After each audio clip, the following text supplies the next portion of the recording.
Hello दोस्तों, मैं doctor गौरव गुप्ता हूँ, हार्ट सर्जन। आप सबको मेरा गुड आफ्टरनून, नमस्कार। आज हम डिस्कस करेंगे दो चीज़ें। थोड़ा सा कोविड डिजीज़ के बारे में और कुछ हम डिस्कस करेंगे हार्ट डिजीज़ के बारे में, और फिर कोशिश करेंगे कि ये देखें कि क्या हार्ट डिजीज़ के पेशेंट्स को कोई विशेष रिस्क है कोरोना वायरस की वजह से। क्या उन्हें बहुत डरना चाहिए इस चीज़ की वजह से? क्या corona virus disease Covid patients के लिए बहुत खतरनाक है? ये सारे क्वेश्चंस आई एम श्योर आप लोगों के दिमाग में आ रहे होंगे और आते हैं। मीडिया में भी बहुत कुछ आप लोगों को पढ़ने के लिए मिलता होगा, सुनने के लिए मिलता होगा, व्हाट्सएप पे बहुत फॉरवर्ड्स आते होंगे। तो आज मेरा मेन आप लोगों से मिलने का पर्पज यही है कि उन क्वेश्चंस को आंसर किया जा सके। तो मैं अपनी प्रेजेंटेशन को दो पार्ट्स में रख रहा हूँ। पहले हम थोड़ा सा कोरोना वायरस को डिस्कस करेंगे, इस बीमारी को डिस्कस करेंगे। उसके बाद हम हार्ट डिजीज को डिस्कस करेंगे और फिर मैं कोशिश करूंगा दोनों को कंबाइन करके फाइनली आपके आंसर्स दूंगा जो आपके क्वेश्चंस होंगे। तो आइए शुरू करते हैं।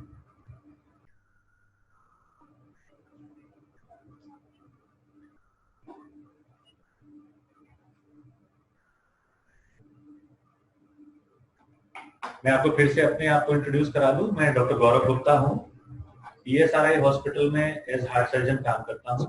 ये हॉस्पिटल प्रेजेंटली रोड पे है, साकेत कोर्ट के पास। अब आइए शुरुआत करते हैं कोरोना डिजीज। इसका नाम कोविड 2019, मेरे ख्याल से आप सबको पता होगा। इसका नाम ऐसे पड़ा है कि ये कोविड 19 वर्ड आया है कोरोना वायरस 2019 से। यूजुअली ये जो वायरस है ये रेस्पिरेटरी ट्रैक्ट इन्फेक्शन यानी सांस की नली और फेफड़ों को अफेक्ट करता है। मेजॉरिटी केसेस में 80 to 90% पेशेंट्स में ये एक माइनर डिजीज होता है। 10 to 20% में ये मेजर इलनेस का काम करता है। इसका जो स्प्रेड होता है वो थ्रू रेस्पिरेटरी सिक्रीशंस या सलाइवा, जिसको हम लोग थूक बोलते हैं, उससे होता है। 5 से 14 दिन लगते हैं इसको डिवेलप होने में। यानी कि अगर आप वायरस के कांटेक्ट में अगर आप आ जाएं और आपके अंदर वही वायरस पहुंच जाए तो 5 से 14 दिन यूजुअली लगते हैं। जो भी बात मैं आपको बता रहा हूं हर चीज डिबेटेबल है, क्योंकि ये डिजीज नया है, इसके ऊपर स्टडी चल रही है। इसको हम लोग बोलते हैं एपिडेमियोलॉजिकल स्टडी। आज से कुछ सालों बाद ही कंप्लीटली पता चल पाएगा कि एक्चुअली रियलिटी क्या थी। हर एक पॉइंट पे आप ये समझिए। पर जो मैं आपको बता रहा हूं वो आज की एग्जिस्टिंग इंफॉर्मेशन के ऊपर है।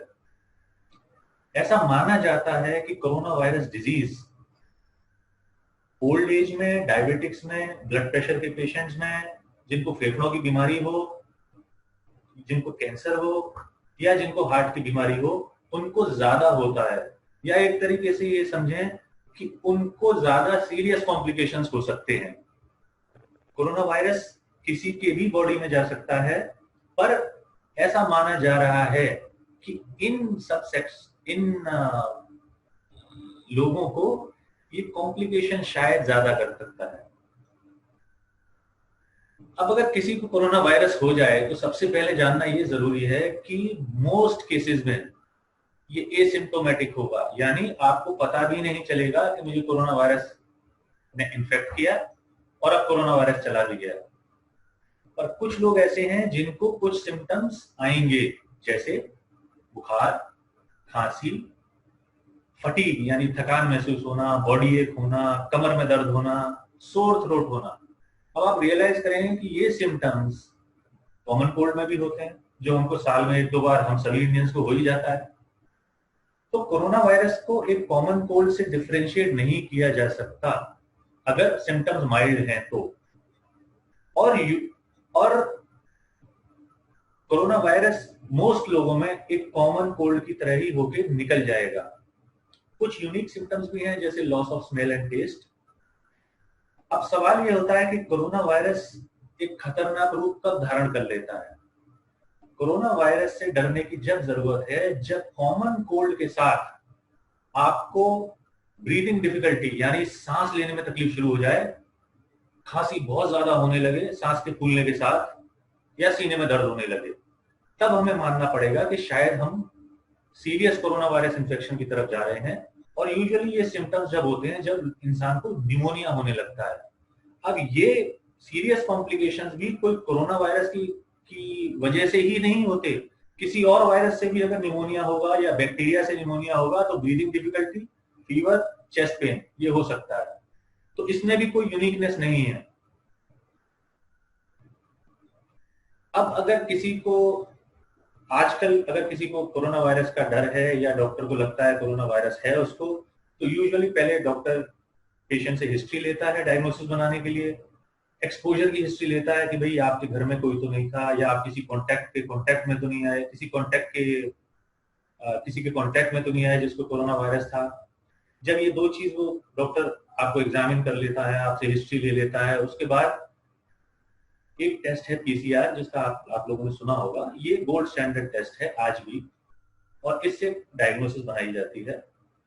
पर पीसीआर के भी फॉल्स नेगेटिव हो सकते हैं। 30% केसेस में अगर आपको कोरोना वायरस है भी तो पीसीआर आपका नेगेटिव आ सकता है।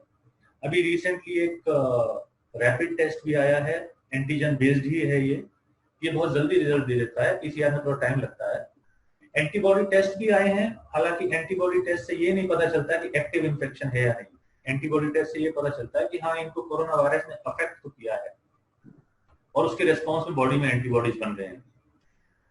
अगर आपकी हिस्ट्री, आपसे बातचीत करके डॉक्टर को लगता है कि इनको कोरोना वायरस है, टेस्ट पॉजिटिव आ जाता है और सिम्टम्स अगर सिग्निफिकेंट वाले हो जाएं, जैसे सांस का फूलना, तेज बुखार आना साथ में, तब एक सीटी स्कैन चेस्ट का कराया जाता है, जिससे कि क्या कोरोना वायरस ने लंग्स को सीरियसली इफेक्ट कर दिया है, वो सीटी स्कैन चेस्ट से पता चलता है। तो मेजरली अभी भी दो ही टेस्ट हैं, एक लैब टेस्ट और एक सीटी स्कैन, अगर सीरियस है डिजीज तो।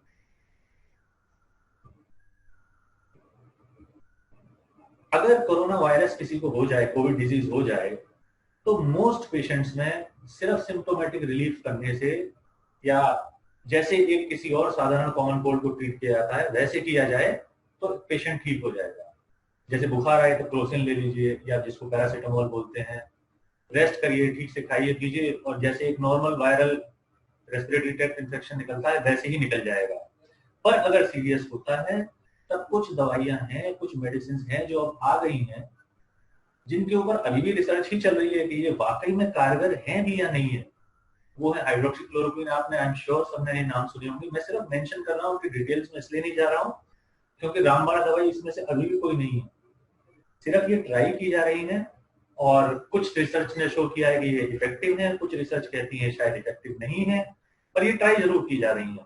अप्रूव दवाइयां हैं जैसे हाइड्रोक्सीक्लोरोक्वीन, प्लाज्मा थेरेपी आपने बहुत सुना होगा, स्टेरॉइड, एक एंटीवायरल मेडिसिन है रेमडेसिविर और आइवरमेक्टिन। इसके अलावा और भी दवाइयां हैं पर मैं डिटेल्स में जाना नहीं चाहता। अब सवाल ये होता है कि इस बीमारी से डरे हुए तो सब हैं, पर इसको प्रिवेंट कैसे किया जाए। अब प्रिवेंशन की कुछ बहुत ही सिंपल चीजें हैं, आई एम श्योर आपको पता है, मैं बस रिवाइज कर रहा हूँ।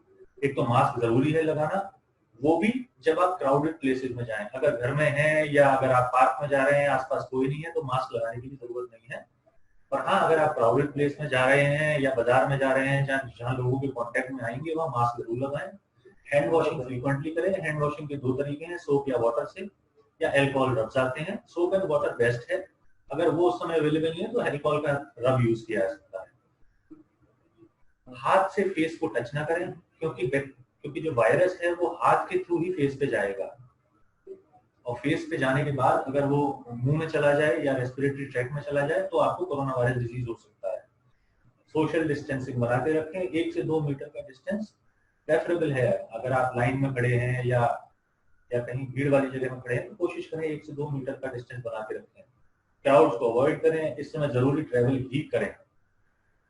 इतना बताने के बाद अब मैं आपको थोड़ा सा, हम हार्ट डिजीज के बारे में डिस्कस करेंगे कि हार्ट डिजीज है क्या, और उससे इस समय हार्ट डिजीज के पेशेंट्स को क्या करने की जरूरत है, क्या उन्हें कुछ विशेष चीजें करने की जरूरत है या उनको भी एक आम आदमी की तरह जीने की जरूरत है। देखिए, इसके आंसर इजी नहीं है। क्योंकि हार्ट डिजीज भी कई तरह के होते हैं और उनकी सिवियरिटी भी कई तरह की होती है। कुछ माइल्ड हार्ट डिजीज होते हैं, कुछ थोड़े से ज्यादा होते हैं, और कुछ हार्ट के पेशेंट्स होते हैं जो बहुत सीरियस होते हैं। वो पेशेंट्स हैं जिनका हार्ट का फंक्शन बहुत पुअर होता है, या जो बार बार हॉस्पिटल में एडमिट होते हैं हार्ट फेलियर्स के लिए, या अभी रिसेंटली हार्ट की बाईपास सर्जरी हुई है या हार्ट का ऑपरेशन हुआ है। तो एक मोटा मोटा कह देना भी ठीक नहीं है कि सारे हार्ट पेशेंट्स को चिंता करने की जरूरत है। कुछ सबसेट है हार्ट पेशेंट्स का जिनको चिंता करने की जरूरत है, जिनका हार्ट का फंक्शन पुअर है, हार्ट फेलियर उनको होता रहता है, या अभी हार्ट फेलियर में है, या अभी रेस्पिरेटरी ट्रैक्ट इन्फेक्शन के साथ हैं, या अभी अभी हार्ट के किसी अटैक से उठ के आए हैं। उनके लिए थोड़ा सा ज्यादा प्रिकॉशंस की जरूरत है, वो सब हम अभी डिस्कस करेंगे। आइए थोड़ा सा हार्ट डिजीज के बारे में जानें कि हार्ट के पेशेंट्स को करना क्या है। ये शुरू करने से पहले मैं आपको एक बात बता दूं, जब हम हार्ट डिजीज की बात कर रहे हैं तो हार्ट डिजीज भी कई तरह के हैं। कंजेनिटल हार्ट डिजीज यानी वो बीमारियां जिसके साथ आप पैदा होते हैं, जिसको शॉर्ट में बोलते हैं होल इन द हार्ट। दूसरे हो गए वेल्वुलर हार्ट डिजीजेस, यानी जिनके वेल्व्स में प्रॉब्लम होती है। तीसरे होते हैं कोरोनरी हार्ट डिजीज, जो कि मेजॉरिटी ऑफ पेशेंट्स हैं हमारे यहाँ। वो पेशेंट्स जिनको सीने में दर्द होता है, हार्ट अटैक होता है, या जिनकी एंजियोप्लास्टी हो गई, या जिनकी बाईपास सर्जरी हो गई या होनी है। फिर होते हैं हार्ट फेलियर पेशेंट्स। तो आज जो हम बेसिकली डिस्कस करने जा रहे हैं वो है कोरोनरी हार्ट डिजीज, यानी वो पेशेंट्स जिनके हार्ट की नसों में ब्लॉकेज है, या हार्ट फेलियर पेशेंट्स हैं, हार्ट अटैक पेशेंट्स हैं। हम कंजेनिटल हार्ट डिजीज के पेशेंट्स को नहीं डिस्कस कर रहे हैं या उसके बारे में डिटेल्स में नहीं जाएंगे। तो आइए जो सबसे इंपॉर्टेंट सबसेट है हार्ट डिजीज का, कोरोनरी आर्टरी डिजीज, उसको डिस्कस करें। इसको भी मैं बहुत डिटेल्स में ही डिस्कस करूंगा, मोटी मोटी बातें आपसे डिस्कस करूंगा। पहला तो ये जानना जरूरी है, ये नंबर 1 किलर है दुनिया में। और इंटरेस्टिंग बात यह है कि जो डेवलप्ड कंट्रीज हैं जैसे अमेरिका, यूरोप, जापान, यहाँ पे तो इसकी डिजीज की इंसिडेंस कम होती जा रही है। और जो डेवलप्ड कंट्रीज हैं, थर्ड वर्ल्ड कंट्रीज हैं जैसे एशिया, इंडिया, यहाँ पे डिजीज बढ़ रहा है। इसके भी कई कारण है, हमको पता है। लाइफस्टाइल मॉडिफिकेशन उन लोगों ने कर लिए हैं, उनके यहाँ फैसिलिटीज अच्छी हैं, हमारे यहाँ अभी हम लोग अभी इस चीज में उतना आए नहीं है।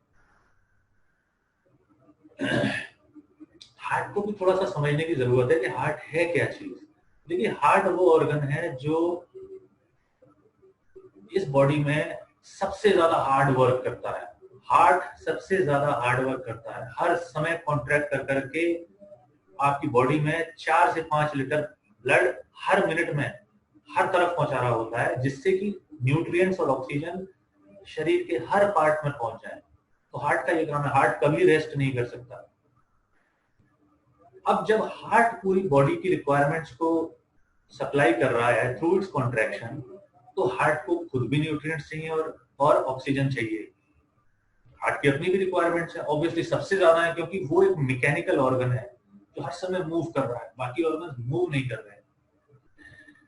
तो हार्ट की खुद की सप्लाई के लिए जो ब्लड वेसल्स होते हैं उनको कोरोनरी आर्टरीज बोलते हैं। यहाँ मैं आपको कर्सर से दिखा रहा हूँ, ये हार्ट के ऊपर ही होते हैं और ये खुद को ब्लड सप्लाई करते हैं। अगर ये आर्टरीज ब्लॉक हो जाएं तो पेशेंट को हार्ट अटैक होता है, या एंजाइना जिसको बोलते हैं, या चेस्ट पेन होता है, सडन डेथ हो जाती है। ये वो वेसल्स हैं जिनकी ब्लॉकेज से ऐसा होता है।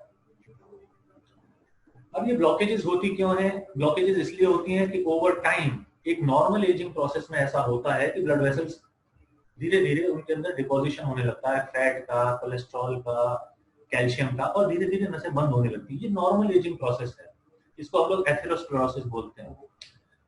जब ये प्रोसेस किसी इंडिविजुअल में, किसी इंसान में जरूरत से ज्यादा फास्ट हो जाए फॉर सम रीजन और विदाउट एनी रीजन, तो उस पेशेंट को थर्ड या फोर्थ या फिफ्थ या सिक्स डेकेड तक आते आते हार्ट की जो नसें हैं, जो कोरोनरी आर्टरीज हैं, उनकी ब्लॉकेज की सिम्टम्स शुरू हो जाते हैं। अब ये जो ब्लॉकेज है, ऐसा नहीं है कि ये सिर्फ हार्ट को ही अफेक्ट करती हैं। ये चूंकि ये वेस्कुलर प्रोसेस है, इसलिए जहां भी ब्लड वेसल्स होंगे वहां ये अफेक्ट कर सकती है। जैसे ब्रेन की वेसल्स को अफेक्ट करेगी तो स्ट्रोक हो सकता है, पैरों की वेसल्स को अफेक्ट करेगी तो लोगों के पैरों में ब्लड सप्लाई की प्रॉब्लम हो सकती है, गैंग्रीन हो सकता है जिसको बोलते हैं हम, एक्यूट लिम्ब इस्कीमिया हो सकता है। अब अगर हम सिर्फ हार्ट की बात करें तो जिन लोगों को कोरोनरी हार्ट डिजीज होता है उसमें भी मेजोरिटी लोग कई बार एसिम्प्टोमेटिक होते हैं। इसीलिए स्क्रीनिंग टेस्ट बने हैं, जैसे टीएमटी है या स्ट्रेस इको है। इसीलिए कहा जाता है कि आप 40 साल की उम्र के बाद या 35 साल की उम्र के बाद आपको डायबिटीज है या ब्लड प्रेशर है या स्मोकिंग करते हैं तो आप एक बार स्क्रीनिंग टेस्ट जरूर कराइए, क्योंकि हिडन बीमारी हो सकती है, सिम्टम्स नहीं होंगे पर आप स्क्रीनिंग टेस्ट कराएंगे तो आपको पता चल जाएगा कि आपको प्रॉब्लम है। कुछ पेशेंट्स ऐसे होते हैं जिनको चेस्ट पेन होता है, कंप्लेन करते हैं, कुछ को सीधा हार्ट अटैक ही हो जाता है और इमरजेंसी में एडमिट होना पड़ता है, फिर एंजियोग्राफी करनी पड़ती है, जरूरत हो तो बाईपास सर्जरी या एंजियोप्लास्टी करनी पड़ती है। और कुछ लोग होते हैं जो हॉस्पिटल भी नहीं पहुंच पाते, सडन डेथ हो जाती है। अब वो कौन लोग हैं जिनको हार्ट डिजीज होता है? देखिए, आज भी मेजर इंपॉर्टेंट फैक्टर तो जेनेटिक ही है, पर इसके अलावा कुछ चीजें हैं जो मॉडिफाई की जा सकती हैं, जैसे डायबिटीज है, ओबेसिटी, मोटापा, ब्लड प्रेशर, ये रिस्क फैक्टर्स माने जाते हैं।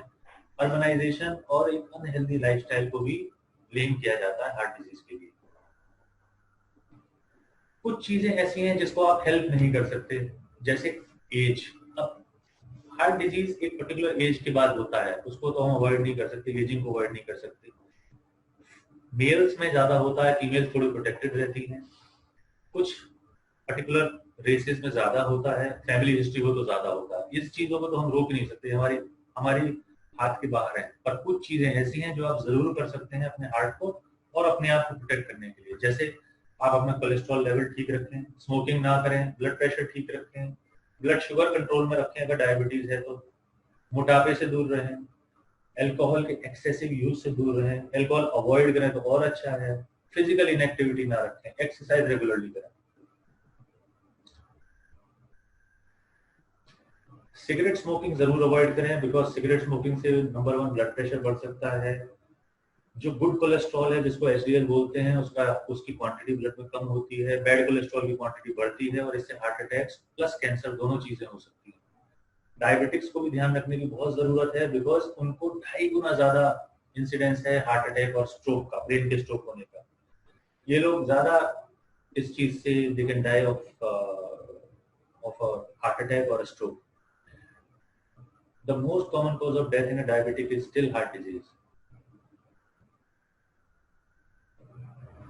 अगर हम कुछ चीजें करें, कुछ कॉमन चीजें करें, तो ना सिर्फ हार्ट डिजीज से बच सकते हैं बल्कि और भी बहुत सारी बीमारियां उनसे बच सकते हैं। वो 4 चीज मैं आपको बताता हूँ। एक तो है अल्कोहल, दूसरा tobacco in any form, chew करें या स्मोकिंग करें, तीसरा डाइट का मतलब हेल्दी डाइट, उसको भी हम आएंगे कि हेल्दी डाइट होती क्या है, फिजिकल एक्टिविटी यानी एक्सरसाइज। अगर ये 4 चीजों का हम ध्यान रखते हैं तो ना सिर्फ हार्ट बल्कि हम अपने आप को कैंसर से, डायबिटीज से, फेफड़ों की बीमारी से, ऑस्टियोपोरोसिस यानी बोन्स की कमजोरी, मेंटल हेल्थ, ओरल हेल्थ, इन सब चीजों से अपने आप को प्रोटेक्ट कर सकते हैं। तो मेरा आइडिया सिर्फ आपको हार्ट पे ही फोकस करना नहीं है, आपने ये ध्यान देना है कि अगर आप हार्ट के लिए वर्क करेंगे तो आप और भी चीजों से ऑटोमेटिकली प्रोटेक्ट हो जाएंगे।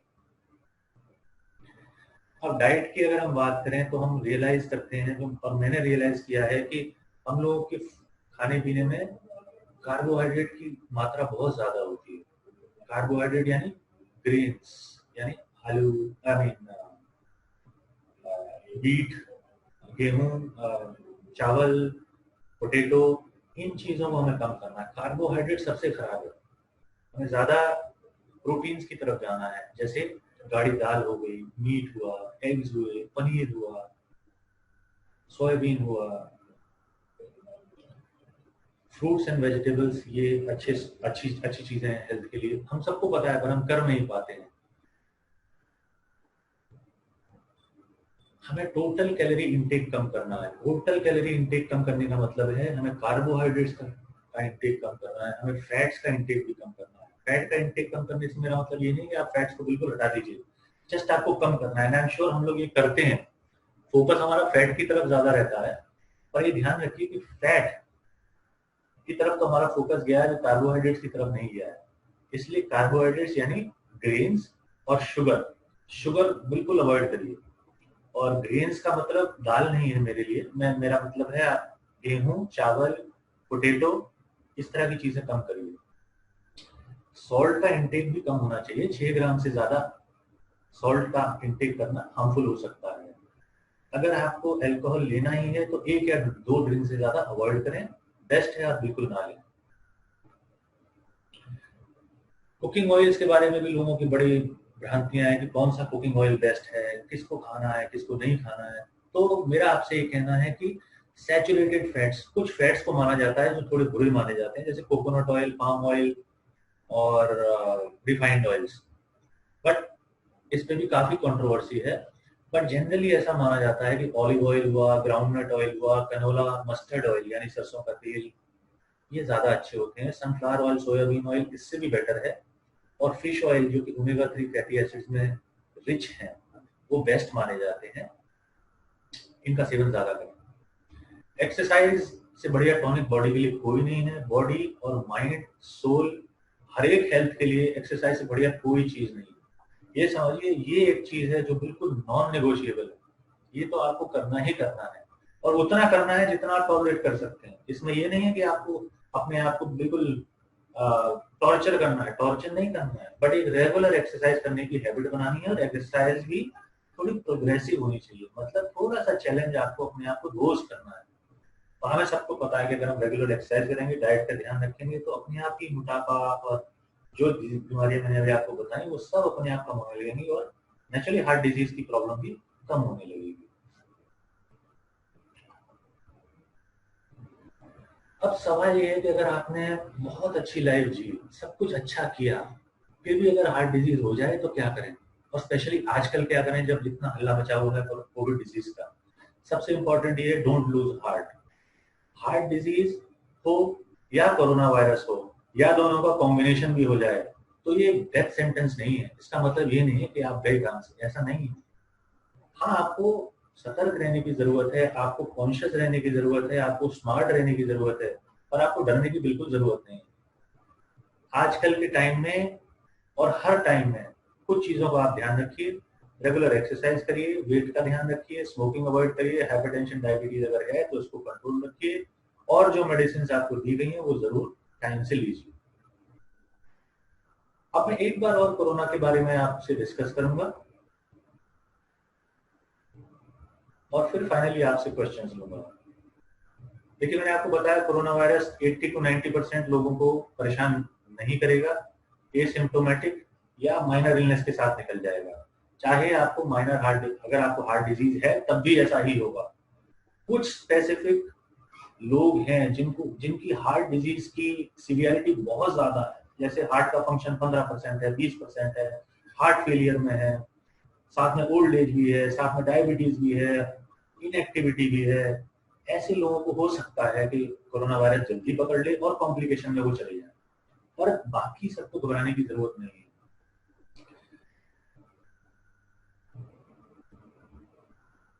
सिम्टम्स में भी, अब बाई चांस आपको कोरोना वायरस हो जाए और आप हार्ट पेशेंट हैं, तब भी आपको घबराने की जरूरत नहीं है, जब तक आपको ऐसा ना लगे कि मेरी सांस फूलने लगी है, या मेरे सीने में दर्द होने लगा है, या मुझे चेस्ट डिस्कम्फर्ट हो रहा है। अगर ऐसा आपको हो रहा है तो आप जरूर डॉक्टर से मिलिए। हॉस्पिटल जाने से घबराइए मत, क्योंकि हार्ट डिजीज आज भी कोरोना वायरस डिजीज से ज्यादा खतरनाक है आपके लिए। अगर आप हार्ट पेशेंट हैं और आपको इस तरह के सिम्टम्स हो रहे हैं, तो आप हॉस्पिटल जरूर जाइए। आप हार्ट पेशेंट हैं और आपका रेगुलर फॉलोअप होता है डॉक्टर के साथ, जो कि शेड्यूल्ड है, तो वो जरूर करिए। कोरोना की वजह से मत डरिए, प्रिकॉशन लेके जाइए जो मैंने आपको बताए हैं, पर वो काम जरूर करिए। अगर आप हार्ट पेशेंट हैं तब भी वही टेस्ट है, वही ट्रीटमेंट है, चाहे वो सिम्टोमेटिक हो चाहे सीरियस हो जाए तो क्या क्या दवाइयां यूज करनी है, ज्यादा फर्क नहीं है। तो आज मेरा जो एम था वो आप लोगों को ये बताने का था कि हार्ट डिजीज अगर आपको है तो तब भी कोरोना वायरस से ज्यादा डरने की कोई जरूरत नहीं है। ऐसा जरूर है कि जिसको हार्ट डिजीज सीवियर है उसको हो सकता है इसके कॉम्प्लिकेशन ज्यादा हो जाए, बट एक साधारण हार्ट पेशेंट को डरने की कोई जरूरत नहीं है। आपके लिए भी वही रूल्स हैं जो एक आम आदमी के लिए जिसको हार्ट की प्रॉब्लम है नहीं है, उसके लिए भी वही है। मास्क पहनिए, हैंड हैंड वॉश करिए, फेस को बार बार छूइए मत, सोशल डिस्टेंसिंग मेंटेन करिए, क्राउडेड प्लेसेस को अवॉइड करिए, लाइफस्टाइल की जो मैंने आपको चीजें बताई हैं वो करते रहिए। आपका जो रेगुलर फॉलोअप आपके डॉक्टर के साथ है वो जरूर करिए, उसको अवॉइड मत करिए। और अगर आपको कोई सीरियस सिम्टम्स हो जाएं, जैसे सांस का फूलना, चेस्ट पेन का होना, चेस्ट डिस्कम्फर्ट का होना, तब जरूर सीरियसली लीजिए। Thank you. ये यहाँ पे मैं अपनी प्रेजेंटेशन खत्म करता हूँ और अब हम थोड़ा सा क्वेश्चन आंसर्स पे फोकस करेंगे, जिससे कि एक डायलॉग बने, आपको भी मजा आए। वो वाला लास्ट में बताइए। या good afternoon sir. Hello. 1 minute और दीजिएगा मुझे। Okay okay.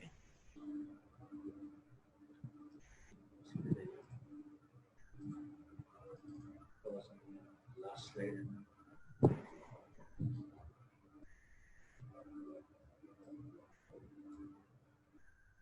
देखिए, पीएसआरआई हॉस्पिटल आपका नेबरहुड हॉस्पिटल है और कोरोना वायरस के टाइम पर, इस डिफिकल्ट टाइम पे, कुछ पैकेजेस इन लोगों ने बनाए हैं जो कि आप लोगों का एक तरह से हैंड होल्डिंग के लिए है, आप लोगों को रीअश्योर करने के लिए है, आप लोगों का साथ देने के लिए है।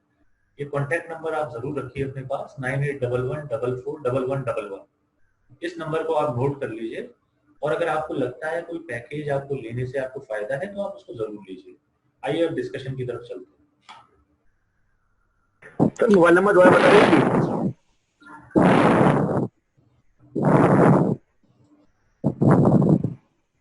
हाँ जी sir mobile number please repeat कर दीजिए। हाँ जी, मोबाइल नंबर 1 मिनट दीजिएगा। बल्कि ग्रुप पे ही डाल दीजिए सर, काम आ जाएगा। जो ग्रुप बना हुआ है व्हाट्सएप ग्रुप, ऐसा करते हैं कि डिस्कशन के बाद हाँ मैं वो वाली स्लाइड आपके सामने रखूंगा, नंबर नोट कर लीजिएगा ठीक है और व्हाट्सएप ग्रुप पे भी वो आपको दिया जाएगा। ठीक है। Thank you sir. सर मेरी बस एक क्वेरी ये थी, मुझे लगता है शायद मेरे सुनने में रह गया कि जब आपने डाइट चार्ट बताया तो उसमें बताया कि गेहूं वीट को कम खाना है, ऐसा क्या? देखिए, कार्बोहाइड्रेट्स को कम खाना है। इंडियन की डाइट में फर्स्ट क्लास प्रोटीन की कमी है। हम लोग बहुत सारे इंडियंस तो वेजिटेरियन हैं, बहुत सारे नॉन वेजिटेरियंस हैं, बट वो सिर्फ वीकेंड पे नॉन वेज खाते हैं। तो रूटीनली हम लोग नॉन वेजिटेरियन फूड नहीं लेते हैं। ज्यादातर हम लोगों का खाना रोटी, ब्रेड, राइस, इस पे बेस्ड होता है। इसको हमें थोड़ा अवॉइड करना है, हमें प्रोटीन की तरफ मूव करना है। सर अगर चावल भी ना खाएं और रोटी भी ना खाएं, एक क्वेश्चन है बस वैसे ही कि चावल भी ना खाएं रोटी भी ना खाएं तो क्या मतलब, ठीक है दाल तो खाएंगे, सब्जी भी खाएंगे, लेकिन खाने के लिए मना नहीं किया है, उसकी क्वांटिटी कम कर दीजिए। जैसे जी आप पतली दाल लेते हैं और साथ में अगर आप 4 रोटियां खाते हैं तो आप 2 रोटी ले लीजिए और गाढ़ी दाल लीजिए। ये मेरा कहने का मतलब, have to have smartly. Okay okay. Thank you अगर सर। आप 4 रोटी खाते हैं तो आप 2 पे आ जाइए, चाहे आप उन 2 पे घी लगा लीजिए थोड़ा सा और दाल गाढ़ी ले लीजिए, वो ज्यादा बेटर है। If you have to choose between carbohydrate and fat, I would suggest आप थोड़ा सा घी लगा लीजिए और टोटल रोटियों का नंबर कम कर दीजिए, वो आपके लिए ज्यादा बेटर रहेगा। जी जी सर थैंक यू। एक कंफ्यूजन था, सॉरी टू इंटरप्ट, कि नॉन वेज खाने से कुछ मतलब कोरोना का मतलब ऐसा मतलब कुछ था कि मतलब कुछ ऐसा कुछ नहीं, ये रूमर ऐसा था? क्यों नहीं है। अगर आपने नॉन वेजिटेरियन प्रोडक्ट्स अच्छी जगह से लिए हैं और उसको आपने कुक कर दिया, तब तो वायरस बचेगा नहीं।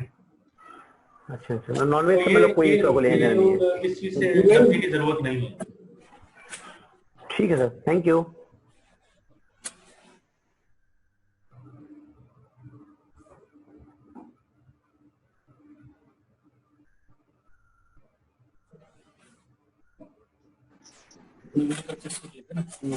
हेलो हाँ जी। डॉक्टर। हाँ जी। और अगर हमें ये जो स्टेंट पड़ा हुआ है, मेरे 2013 में पड़ा था, हाँ हाँ। स्टेंट पड़ने के उसकी क्या लाइफ है स्टेंट पड़ने की? ये कोई प्रेडिक्ट नहीं कर सकता है? ये कोई प्रेडिक्ट नहीं कर सकता कि स्टेंट की लाइफ क्या होगी, क्योंकि इस स्टेंट की लाइफ के पे डिपेंड जो फैक्टर हैं वो बहुत सारे हैं। तो ऐसा कुछ है नहीं जो आपको मैं ये बता पाऊं कि ये स्टेंट कब तक चलेगा। आप मान के चलिए जिंदगी भर चलेगा, ईश्वर ने चाहा तो, पर ऐसा कोई तरीका नहीं है कि ये बताने का कि स्टेंट कब तक चलेगा। ऐसी कहीं लाइफ लिखी नहीं होती कि एक स्टेंट की लाइफ इतनी होती है।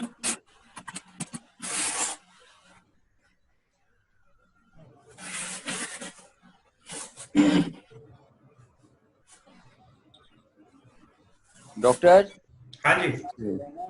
What precaution one should take कि अगर 7-8 साल हो गए हैं स्टेंट पड़े हुए, तो उसका क्या प्रिकॉशन ले सकते हैं? इम्पोर्टेंट है कि स्टेंट जरूरत है या नहीं? नहीं, अगर आप देखिए दोनों क्वेश्चन फर्क है। पहली बात आपने पूछा कि अगर स्टेंट पड़ चुका है तो क्या प्रिकॉशन लेने हैं कि वो ब्लॉक ना हो जाए। तो आपको कोई स्पेसिफिक ऐसा हॉट टिप नहीं है जो मैं आपको दे सकता हूँ। मैं आपसे सिर्फ ये कह सकता हूँ कि आपको वही चीजें करनी है जो मैंने प्रेजेंटेशन में बताई, यानी अच्छी लाइफस्टाइल। अच्छी लाइफस्टाइल का मतलब है डाइट में ध्यान देना है, एक्सरसाइज की तरफ ध्यान देना है, diabetes, blood pressure, smoking, alcohol, इन चीजों पे आपको ध्यान देना है। रेगुलर आपको मेडिसिन लेनी है और रेगुलर कार्डियोलॉजिस्ट या हार्ट स्पेशलिस्ट के साथ आपको रेगुलर फॉलोअप करना है। बस यही चीज है। Okay okay okay, thank you doctor, thank you doctor, thank you doctor. हाँ जी, हेलो हेलो। जिसके हार्ट की पंपिंग कैपेसिटी कुछ कम हो गया, उसको क्या करना चाहिए? दोबारा बताएंगे क्वेश्चन? जो हार्ट का जो पंपिंग कैपेसिटी सर, हाँ जी, जितना होना चाहिए उससे अगर कम है तो क्या करना चाहिए? आप मुझे बता सकते हैं कि आपकी हार्ट की पंपिंग कैपेसिटी क्या खुद है? करो, क्या पता अंदर कितना। 45 सर, 45। देखिए 45% है, नहीं, वो वो पूछते हैं ज्यादा खराब नहीं है।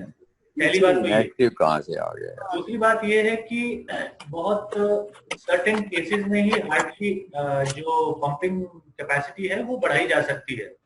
45% में निराश होने की बिल्कुल जरूरत नहीं है। You can live a very normal life with 45%। Sir और ये 45% भी विद टाइम थोड़ा चेंज होता रहता है। आप इकोकार्डियोग्राम बार बार कराएंगे तो आप रियलाइज करेंगे कभी 50 भी हो सकता है, कभी वो 40 भी आ सकता है। प्रॉपर केयर के साथ हो सकता है 50-55 भी हो जाए, पर ये प्रेडिक्शन इसमें नहीं है। और नहीं इसमें कोई ऐसी रामबाण चीज है जो आपको दे दी जाए और आपका हार्ट फंक्शन नॉर्मल हो जाएगा, ऐसा नहीं है। जी जी जी, तो 50 और निराश होने की बिल्कुल जरूरत नहीं है जी। और 55-60 है तो बहुत ही अच्छा है सर। बिल्कुल, वो तो नॉर्मल ही हो गया। जी जी, ठीक है sir, thank you sir. Okay ji.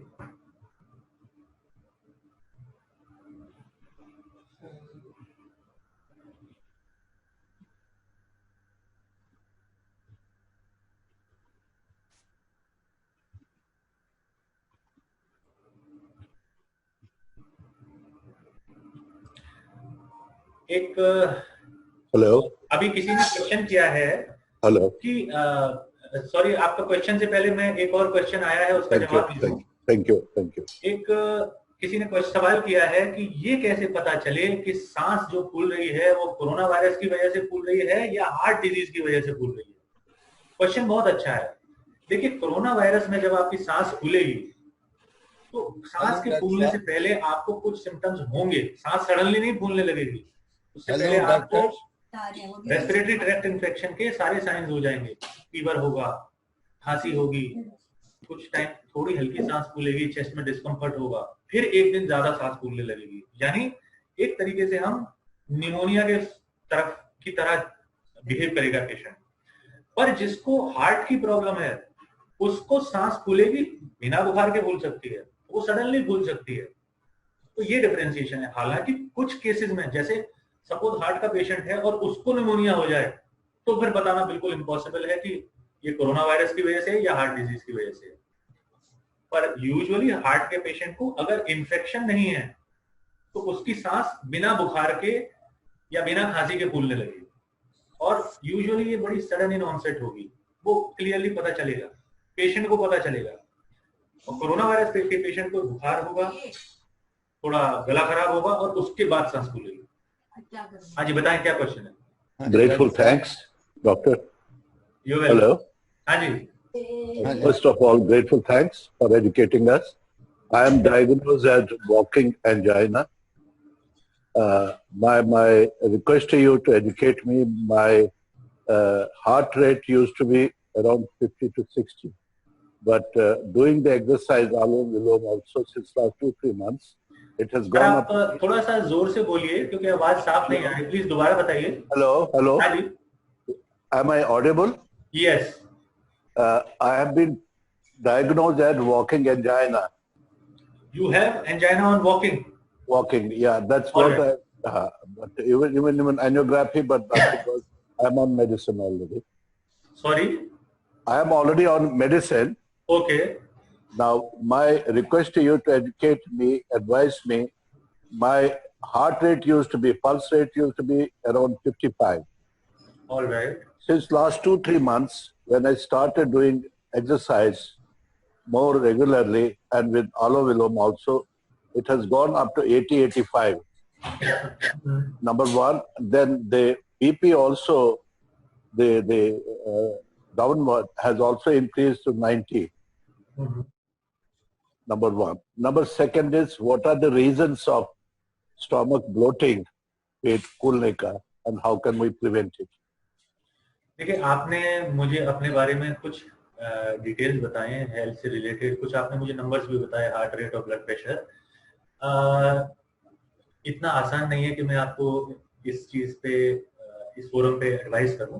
Better ये होगा कि आप हमारे हॉस्पिटल आइए और आके मिलिए, तब हम आपको ठीक से असेस कर पाएंगे। इस तरह से बताना ठीक नहीं होगा, क्योंकि हमें बहुत सारी चीजें देखनी पड़ती हैं, पेशेंट को एग्जामिन करना पड़ता है, डिटेल हिस्ट्री लेनी पड़ती है, आपके जो पुराने पेपर्स हैं, जो पुरानी मेडिकेशंस हैं, वो सारा देखना पड़ेगा, तभी मैं आपको बता पाऊंगा। What is the ideal rate of this pulse, heart pulse? Sorry, Pulse, what should be the normally 60 to 100 के बीच में होनी चाहिए। 100? 80 is all right. 60 to 100 के बीच में होनी चाहिए। पूछिए आपने। 80 is all right. अभी कोई बात हुई नहीं। 80 should be all right, but जैसा कि मैंने कहा कि बिना सारे डिटेल्स बताए मैं नहीं कह सकता कि आप एवरीथिंग इज ऑल राइट। अभी नहीं बात हुई। How about this stomach, पेट फूलना? Sorry, Bloating of pet, stomach. देखिए, ब्लोटिंग के भी बहुत सारे रीजंस हो सकते हैं, ऐसे बताना मुश्किल है आपको, बिना देखे, बिना एग्जामिन करे, बिना आपसे डिटेल में बात करे, ऐसे नहीं बता सकते। Because it sometimes then will pressure the heart also sometimes when it gets. हाँ, मैं आपको सजेस्ट करूंगा आप आ जाइए दिखाने के लिए। ठीक है। Thank you, so nice of you. Welcome. Doctor साहब। हाँ जी। मैं सिंधवानी बोल रहा हूँ। हाँ जी। ऐसा है कि मुझे स्टंट की जरूरत तो नहीं पड़ी अभी, लेकिन 70% ब्लॉकेज मेरी 10 साल से है, 70%। और इसके बाद बढ़ी है या नहीं बढ़ी है, 2-3 बार मैं इसको टेस्ट करा चुका हूँ, लेकिन इससे ज्यादा नहीं हुई है। और जो एक्सरसाइज टेस्ट होता है वो भी मैंने कराया है, वो भी बिल्कुल ठीक निकला है। लेकिन परेशानी ये है कि मुझे चलता हूँ थोड़ा सा तो सांस फूलने लगता है। एक्सरसाइज भी मैं करता हूँ, खाने पीने का भी ध्यान रखता हूँ, और बीपी की प्रॉब्लम तो मुझे 40 साल से है करीब, और उसी से ही ये प्रॉब्लम मेरी बढ़ी है। और उसके बाद मुझे कुछ लोगों ने कहा है कि आपको स्टंट डलवाना चाहिए, लेकिन गवर्नमेंट हॉस्पिटल में कहते हैं कि नहीं, 70 के बाद हम तो 90 के आसपास ही स्टंट डाल सकते हैं, पहले नहीं डालेंगे। तो मुझे डलवाना चाहिए या नहीं डलवाना चाहिए, क्या आपके ध्यान रखना चाहिए मुझे इन बातों का? सिंधवानी साहब, क्वेश्चन बहुत सिंपल है आपका, स्टेंट डलवाना या चाहिए या नहीं चाहिए, पर इसका आंसर इतना देना इतना सिंपल नहीं है। आपको हमसे आके मिलना पड़ेगा और बैठ के मुझे आपसे बात करनी पड़ेगी, एग्जामिन करना पड़ेगा, सारे डिटेल्स समझने पड़ेंगे, हो सकता है जरूरत पड़े तो कोई टेस्ट कराना पड़े। एक बार मैं पहले अटेंड कर चुका हूँ आपके यहाँ, 1-2 बार पहले भी आपकी मीटिंग हुई है। अच्छा। मैं सीनियर सिटीजन सोसाइटी का मेंबर भी हूँ। हाँ, तो मैं आपके यहाँ कई बार आपका होते रहते प्रोग्राम, तो उसमें मैं कैल साहब से मिल भी चुका हूँ। जो डॉक्टर के वो उसके हैं।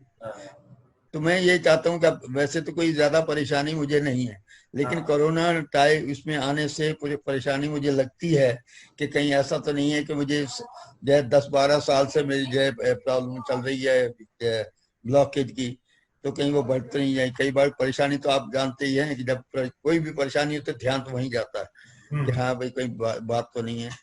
तो मुझे क्या ध्यान रखना चाहिए कि एक दो बार में पहले भी आपसे अगर आपने प्रेजेंटेशन की तरफ ध्यान दिया हो तो मैंने सारी बेसिक बातें बताई हैं कि कहाँ ध्यान देना है। और वही चीजें आपको फॉलो करनी है, कोई स्पेशल ऐसा नहीं है जो मैं आपको अलग से उस प्रेजेंटेशन के सिवा आपको बता दूं। लाइफस्टाइल मॉडिफिकेशन वाली जो चीजें हैं वही आपको करनी है, समय से दवाइयां जो आपको बताई गई हैं वो लेनी है, रेगुलरली डॉक्टर से फॉलो अप करना है, और कुछ सिम्टम्स का ध्यान रखना है। जैसे वो हो जाए तब तो आपको हॉस्पिटल जाना ही चाहिए, जैसे कि सडनली सांस का फूलना, चेस्ट पेन का होना, चेस्ट डिस्कम्फर्ट का होना, अगर ऐसा होता है तो आपको हॉस्पिटल आना चाहिए दिखाने के लिए। अच्छा, एक बात मैं जो कभी कभी मुझे लगता है कि ये अब नजला जुकाम मुझे ये कोरोना से पहले भी था, ये कोरोना तो अभी 2-3 महीने से आया है, और इससे पहले भी मुझे थोड़ा सा नजला जुकाम था, लेकिन उतना नहीं था। लेकिन ये कभी कम हो जाता है, कभी ज्यादा होता है। परेशानी ये होती है कि लगता है कि कहीं कोरोना तो नहीं हो गया मुझे, समझे। तो कहीं ऐसा सिम्टम्स तो नहीं लग रहा, लेकिन फिर भी आप अंदाजा लगाओ कि साइकोलॉजिकल फिर तो मैं फंसा ही रहता हूँ, समझे। साइकोलॉजी का टीचर रहा हूँ, तो मुझे ध्यान जब वहां जाता है तो कहीं मुझे ये लगता है कि कहीं मुझे कोरोना तो नहीं हो गया। तो ये ऐसा तो नहीं है कि कोई थोड़ी नजला जुकाम भी है, मुझे खांसी भी कभी कभी होती है, तो परेशानी तो है। और बीपी मुझे है ही है, शुगर की प्रॉब्लम भी है मेरे को। शुगर है तो नॉर्मल इस समय बना रखा है मैंने अपने आप शरीर को, तो ज्यादा है, लेकिन फिर भी तो सारी प्रॉब्लम तो है मेरे को, समझे। तो मुझे क्या करना चाहिए क्या है इस बात के लिए? देखिए, अगर जैसे आपने बताया कि नजला भी आपका पुराना है, डायबिटीज और ब्लड प्रेशर भी पुराने हैं, अगर आपके सिम्टम्स जैसे थे वैसे ही हैं तो आपको परेशान होने की जरूरत नहीं है। कोई अनयूजुअल सिम्टम आपको शुरू हो जाए, जैसे बुखार आने लगे तेज, या आपको सीने में परेशानी होने लगे, सांस का फूलने लगे, अगर ऐसा होता है तो फिर आपको हॉस्पिटल आना पड़ेगा। मुझे बुखार तो अब तक नहीं हुआ, बिल्कुल आपको परेशान फिलहाल होने की जरूरत नहीं है। और दूसरा यह है कि सांस मुझे जरूर, जब चलता हूँ तो थोड़ा सांस फूलता है मेरा। अगर आपको चलने में सांस फूलता है तो आपको दिखाने आना चाहिए। दिखाने जाना चाहिए, बिल्कुल। अच्छा, एक बात मैं और पूछना हूँ, हम दिल्ली गवर्नमेंट के एम्प्लॉयज हैं, और उसका आपके PSRI में है अरेंजमेंट के नहीं? आपको हॉस्पिटल फोन करके बात करनी पड़ेगी। उसका नंबर आप इसमें दे देंगे? वो भी हम आपको देंगे नंबर, क्योंकि हम तो गवर्नमेंट एम्प्लॉयज हैं दिल्ली गवर्नमेंट के, तो हमें और जगह तो फैसिलिटीज सब जगह मिलती है, तो हम चाह रहे हैं कि PSRI में भी मिले तो हम अच्छी तरह चेकअप करा सकें, क्योंकि जान पहचान अब अच्छी हो गई गौरव के थ्रू, तो हम इसका फायदा उठाना चाहते हैं।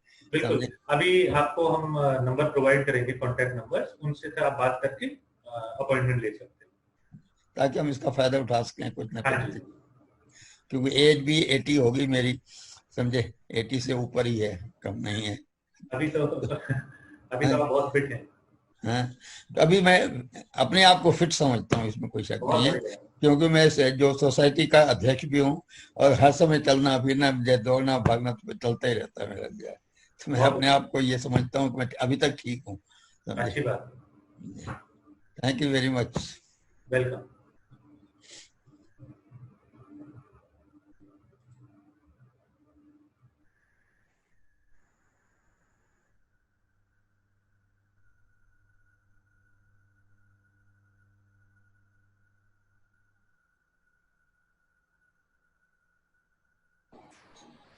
हेलो। हाँ जी, बताइए। डॉक्टर साहब, क्या एंजियोप्लास्टी करा के चेक करवा देना चाहिए कि मेरा कहीं ब्लॉकेज है या नहीं है आफ्टर 8-10 इयर्स ऑफ स्टेंट? देखिए, 8-10 इयर्स क्या, जब आपने एंजियोप्लास्टी 8-10 इयर्स पहले कराई थी तब आप रेगुलर फॉलोअप तो कर ही रहे होंगे अपने डॉक्टर साहब। हाँ जी कर रहे हैं, ऐसा कोई प्रॉब्लम नहीं है। तो अगर उन्हें जरूरी महसूस होगा तो वो आपको जरूर बताएंगे कि भाई फला टेस्ट करो या ये टेस्ट करो। आप अपने डॉक्टर की सलाह से चलिए, जो आपके डॉक्टर साहब। Okay, thank you.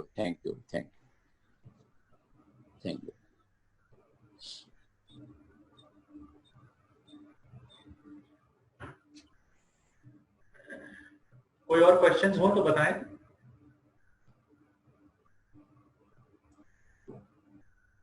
Your talk was very constructive and productive for all of us. Thank you, sir. Talk is very good, and we would like to meet you sometime in near future. I'm here every day. Okay, thank you. My name is VP Bhatia. I will talk with you. I am belonging to Sheikh Sarai Senior Citizen Forum. All right, sir. You're welcome. Thank you. Take care sir. Thank you, thank you. All right जी, सबको नमस्कार। सबको नमस्कार। सबको ध्यान रखें अपना। हाँ जी, thank you. And we are always there to help you. Thank you sir, thank you, thanks. नमस्कार।